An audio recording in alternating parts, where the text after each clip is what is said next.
Okay, to help you with this worksheet, I'm not going to work every single problem here like I did with the previous worksheet uh, because it's just not necessary.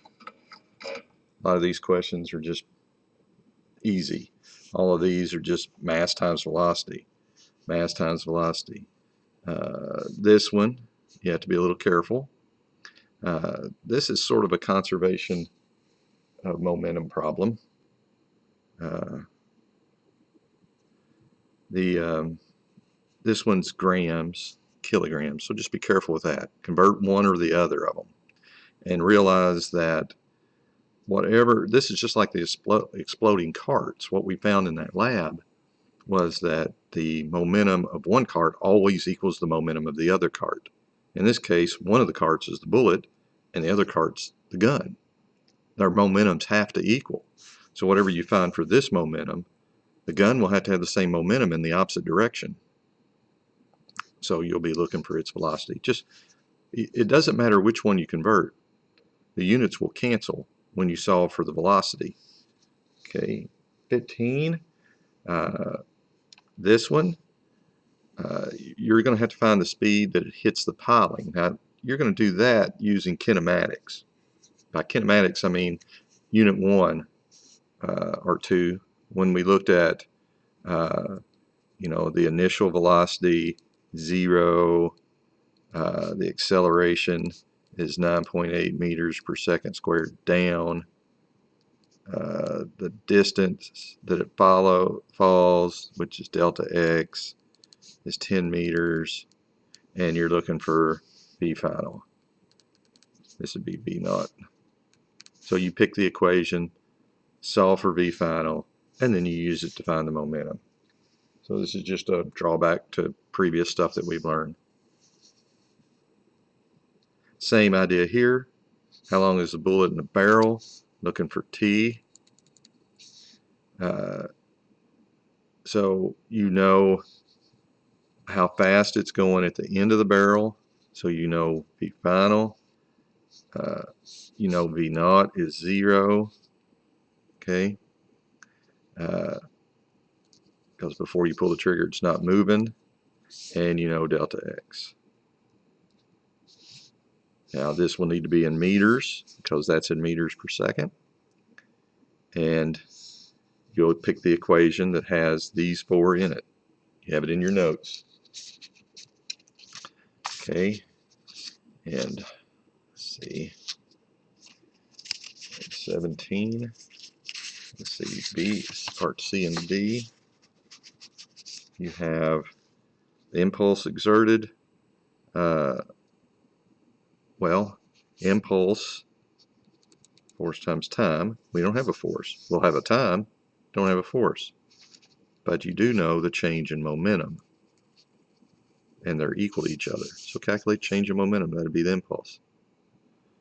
And then find the bullet's momentum as it leaves the barrel. Here's how fast it's moving when it leaves the barrel, and there's its mass. Just convert that to kilograms. You'll need it in kilograms to do this anyway. So there you go on that one. 19. Let's see here. 19. What force is required to stop this car? You're going to be using impulse momentum. Just make sure you change this into meters per second. By impulse momentum, I mean force times time equals mv final minus mv initial. Just be careful with your signs. Okay, if a force will be negative if it's slowing down.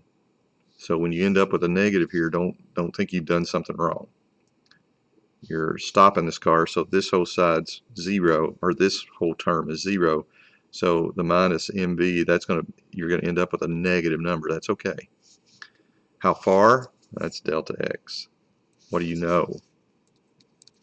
You know quite a few things here. You know its initial velocity. You'll need to convert that to meters per second. You know its final velocity, 0. You know the time.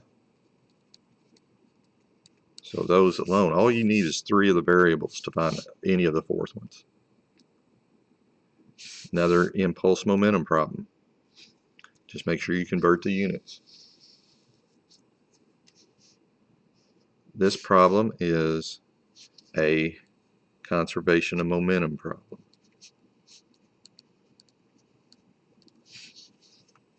Okay, just make sure you have a good understanding of the before and after situation.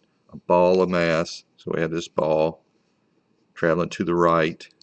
So this is 0.5 kilogram ball traveling to the right, 6 meters per second. Collides with the ball of mass 2 initially at rest. So this ball, 0.2 kilograms, is not moving at all. So this is the before situation. That would be what's here. Add up their momentums before, and that has to equal their momentums after. So after, so this is before. After, we have the heavier ball is still traveling to the right, but it is slowed down.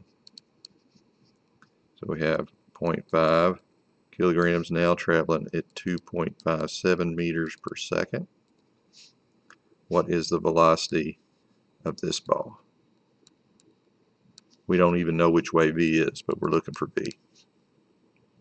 It would be hard to get, if you end up with a negative value, that would be hard to believe. This ball is moving to the right. It has less momentum to the right than it had before it started. Law of conservation of momentum would tell you this one's momentum has to be to the right. There's no way it can be to the left. Okay.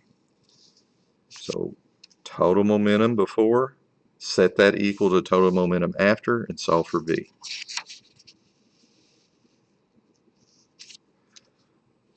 Same idea.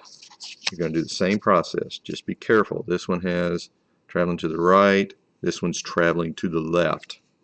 So the before situation,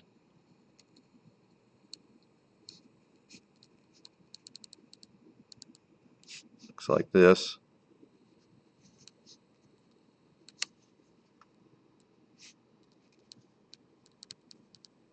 So its velocity would be negative. So when you look at this equation and you say, let's call these objects 1 and 2, M1 V1 initial plus M2 V2 initial equals M1 V1 final plus M2 V2 final. When you put the numbers into these, that velocity for this one will be negative. Just be careful with those. If you end up with a negative velocity for the heavier ball, that's okay. I don't know if you will, but if you do, that just means it's going in the negative direction. If you end up with positive, it's going in the positive direction. Traveling north, collides with the railroad cars traveling south, so these two are on the same track. This is just like the ball problem. They're coming at each other, find the velocity of the railroad cars. The only difference is after the collision, they're stuck together. So you're going to have the before situation,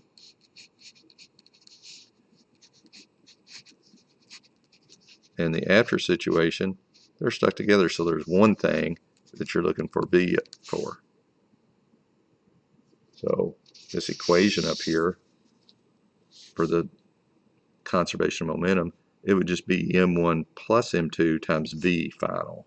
There wouldn't be like two separate velocities. It look more like this.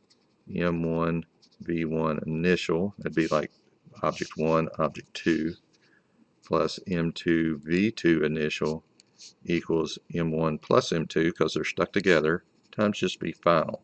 They have one velocity. You're solving for that velocity. Okay. All right. Number 9. Moving to the right. Moving in the opposite direction. This is just same stuff. Car traveling, automobile moving north collides with one moving on ice with a.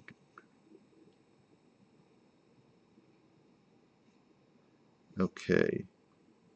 So let's assume you're going to have to make an assumption here because it doesn't give any direction for this one.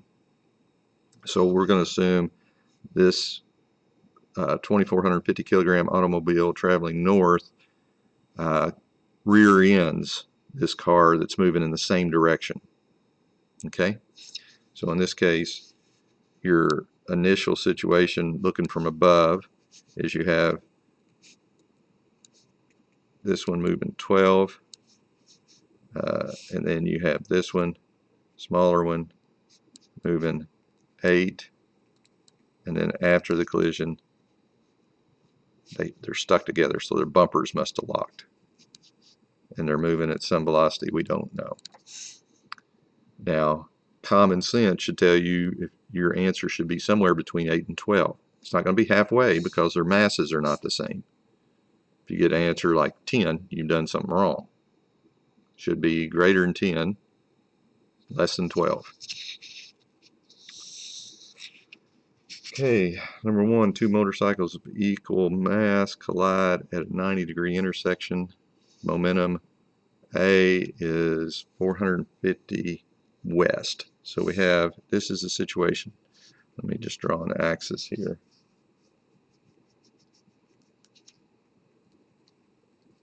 Oops, lousy axis. North, south, east, west.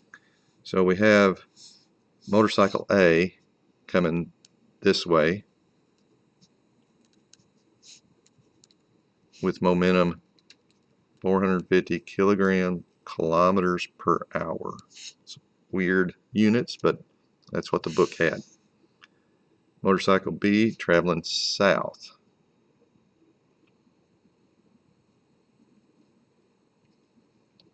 So this is B, 725 kilometers per hour. What is the magnitude, the amount, in other words, and the direction of the resulting momentum of the final mass? So let's assume when they collide, they just stick together. So you know what's going to happen. They collide right here. They're going to go off in this direction. Total momentum before the collision has to equal total momentum after the collision. So they're combined momentums. This 450 this way and this 725 this way are going to add up. I didn't draw this in the right direction. They're actually going to go more like this because this one has more momentum. It won't be at 45 degrees. It's going to be at some angle here. But their total momentum will be right here.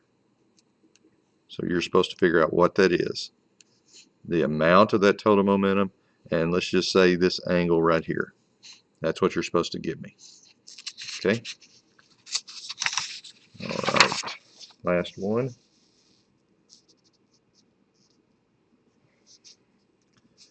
Vehicle with mass is going east, collides with a stationary vehicle of the same mass, and is deflected 35 degrees north of its original course.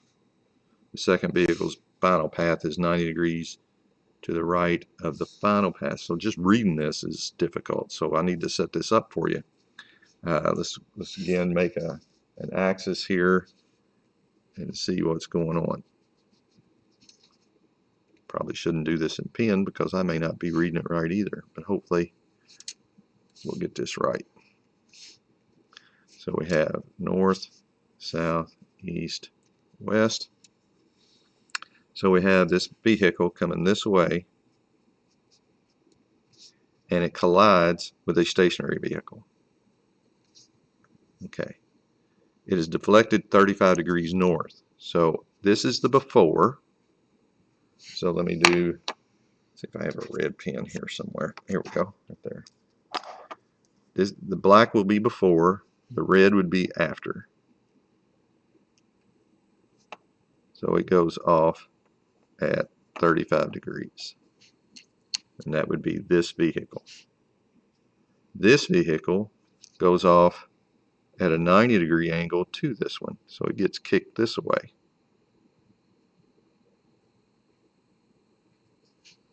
And so if this angle is 90, this angle has to be 55 right here. Okay, so that's the situation before and after. Okay. All right. So what the questions ask? What is the momentum of the first vehicle after the collision? Well, it gets deflected. It's moving. Its initial momentum is all this way. It's all horizontal. As far as this graph, it's eastward. All the momentum of the system is contained in this first vehicle.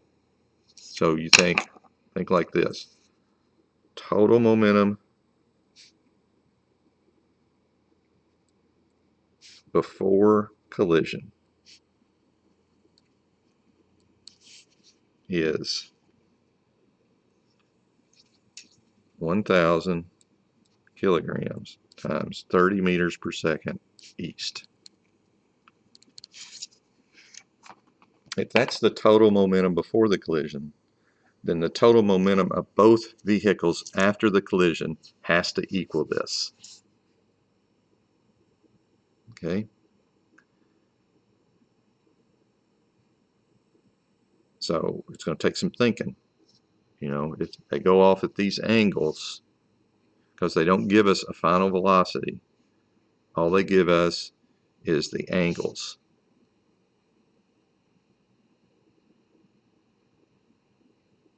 We do know the mass of both vehicles is 1,000. So let's give them names. Let's call this one A and this one B.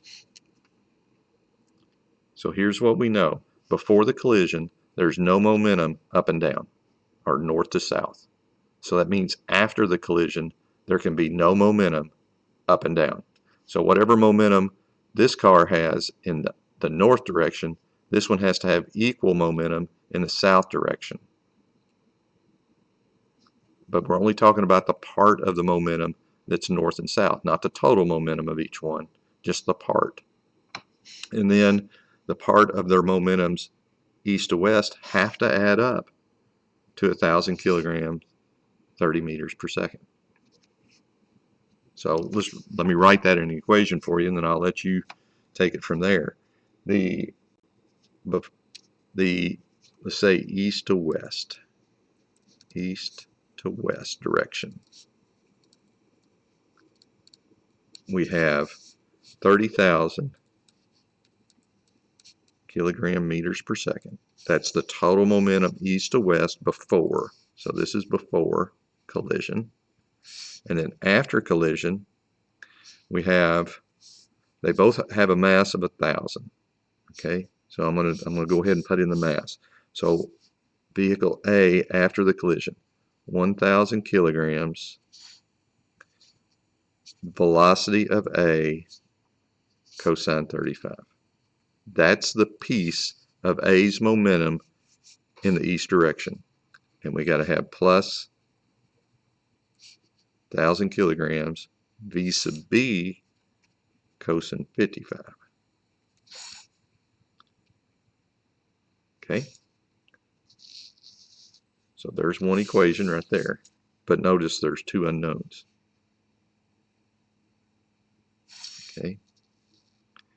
In the up and down direction, so let's say north to south direction, or south to north, I said that their two momentums have to equal, because there is, and here's why, there is no momentum before in the north to south direction. So before we have 0 kilogram meters per second. And on the right side, we have 1,000 kilograms VA, that's this one, the one that got deflected upward, sine 35. And then down here, we're going to have, it's going to be negative because it's pointed down. We have 1,000 kilograms VB, sine 55.